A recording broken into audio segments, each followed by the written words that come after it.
monsieur le gouverneur jërëjëf ñu ngi lay sant di sant ñi nga xam ne ñoom la ñu bokkal xew-xew bi ak surtout ñi lay jàppale ci liggéey bi xanaa di sànni ñaari baat yoo xam ne dañuy bañ mu rëccunu te mu nuru ne baatu defar la jamono bi dañu toll ci jamono boo xam ne li ñu gën a soxla xam naa wér la waaye jàmm te jàmm mooy wér. taxoon nañu def déplacement ginnaaw bi nga xamee ne labbe bi yor organisation bi moo ko sàkk woon pour que ma ñëw ci moom pour qu'ensemble Popenguine pour qu'ensemble ñu bokk xalaat sottinte ay xalaat pour que xew-xew bi mën a am ci jàmm ginnaaw bi ñu sante yàlla ba nga xam ne bareegul lu ñu ko xewal te am ci ay nattu yu accident yàlla nañ ci yàlla musal. alors waxtaan nañu bu baax yaatal nañ ko ba yëg nañ ne yokk jàmm ci Sénégal yokk ci département mënul am mukk lu dul diine yi nga xam ne kenn ku ci nekk yaa ngi sa diine ak sa façon ñaanin ñu àndandoo nekk benn parce que yàlla moo xam ban gémmiñ lay nangu. donc waxtaan nañu waxtaan wu yaatu ci suba wax nañu à partir de maintenant dañuy def ay comité seet ba xam ne ñuy jàppalee xale yi ci seen yar surtout nañ ñuy jàppale xale yi ci seen njàng ak nañuy waxtaanee jàngalekat yi ba nga xam ne jàmm dina dellu si surtout ñi nga xam ne ñaari métier yoo xam ne yonent bi nee na su ma delluwaatoon di nekk ndaw dinaa ko jàng benn bi mooy jàngale benn bi mooy faj nee na moo gën ci métier yi nit tawat bay génnam xelam ci àddina defe ne dee ci des nga taxaw ne nganam baa nga jël pikiir di yekkati di jël tëral ba mu wér doxi soxlaam kooku lu mu la ñaanal ci des si dundam dina nangu ki ci des mooy nga jàngal nit yonent bi sallallahu alayhi wasallam ne li gën ci àddina mooy xam-xam mu mag ba am xam-xam ba tekki ba am njariñ parce que jàng du pour liggéey jàng du pour am liggéey jàng pour xam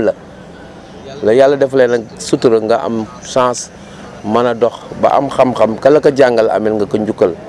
yow mi jàngale itam amel nga sa borom njikkal moom mi la jox xelum jàngale donc ñaar ñooñu waxtaan nañ ci insisté nañ ci dinañ ci ñaan sunu borom moom woyofal ñi nga xam ne ñi ñi seqal la ñu seq ak ñoom bu sottee dina mën a yewanal njàng mi ñooñu itam taxaw nañ ci wax ci donc monsieur le salatu tasbiha bi ñaar fukki fan la ak benn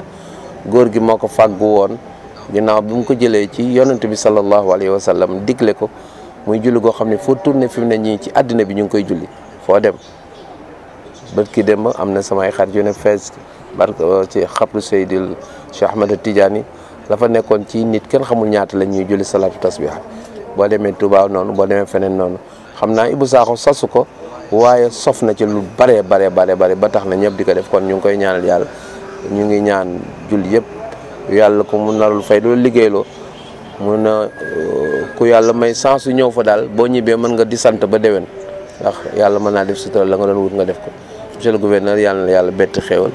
ñu ngi ñaanal ministre de l'intérieur di ñaanal premier ministre di ñaanal particulièrement président de la république ci bëgg-bëggam ak jàppaleem ci këru diine yëpp nag moom ak ku wax ak ku waxul mais ñëpp fa tabarakallah ñu ngi koy sant di ko gërëm allahumma salli ala sayyidina Muhammad baal ma. Bien, je voudrais d'abord saluer Seigne Habib Sakho de Alhaji Ibrahima Sakho qui est venu accompagné d'une forte délégation pour le CRD consacré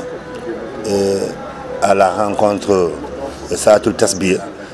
la prière qui aura lieu à Ngakor. C'est la 48e édition, cela signifie que c'est un événement qui commence à faire son temps. C'est aussi un événement très important dans la vie donc, des populations et de l'ensemble des musulmans, et ce qui fait que le président de la République, le Premier ministre et le gouvernement, qui sont très sensibles à la réussite de cet événement, nous ont donné des instructions très fermes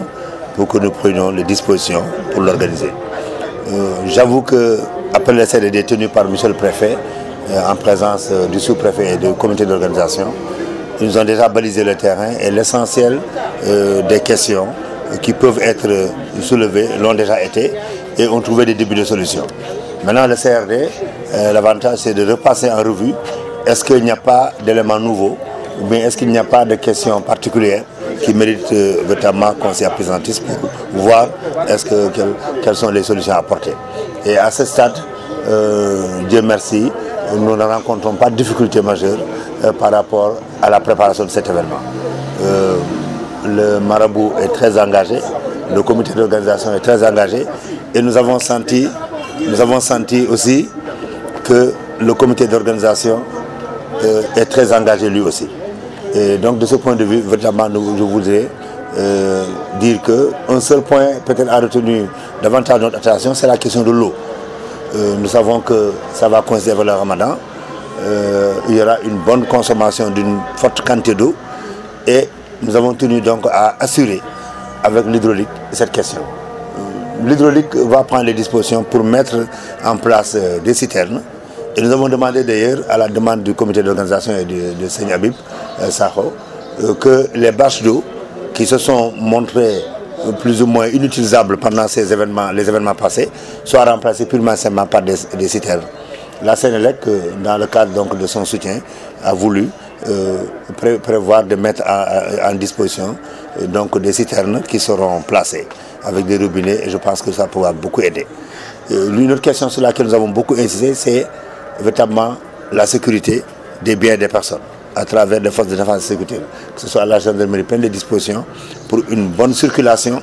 déjà, parce que comme vous savez, beaucoup de personnes qui viennent pour prier dans un seul lieu,